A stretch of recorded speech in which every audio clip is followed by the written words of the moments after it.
কলিকতাৰ doctor rap murder কেছত আজিৰ দিনতে 5টা অবজাৰভেশ্যন অনাৰেবল সুপ্ৰিম কোৰ্টে দিছে আৰু এই অবজাৰভেশ্যন কেইটা কি হ'ব পাৰে।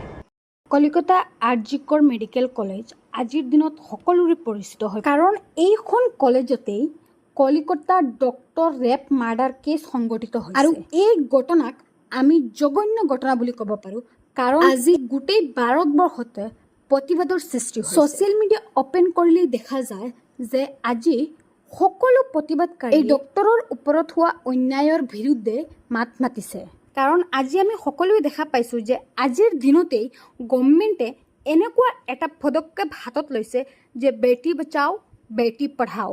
কিন্তু সঁচাকৈয়ে আজিৰ দিনত এজনী ছোৱালীক ভৰাই পেলাই আমি বচাব বা সুৰক্ষিত কৰিব পাৰিছোনে? আৰু এই জঘন্য কাণ্ডৰ পৰা আমি গম পাইছোঁ যে এজনী ছোৱালীক ভৰাই পেলাই সেই ছোৱালীজনী আজিৰ দিনতে ৰেপ মাৰ্ডাৰ এনেকুৱা ধৰণৰ জঘন্য কাণ্ডৰ পৰিস্থিতি হ'বলগীয়া হৈছে। কিন্তু যিসকল ছোৱালী আজিৰ দিনতে পঢ়া শুনা কৰা নাই, সেইসকল ছোৱালী কিমানখিনি সুৰক্ষিত আছে আপুনি নিজেই চিন্তা কৰক। হাই friends, welcome to my channel ল ষ্টেণ্ড পইণ্ট।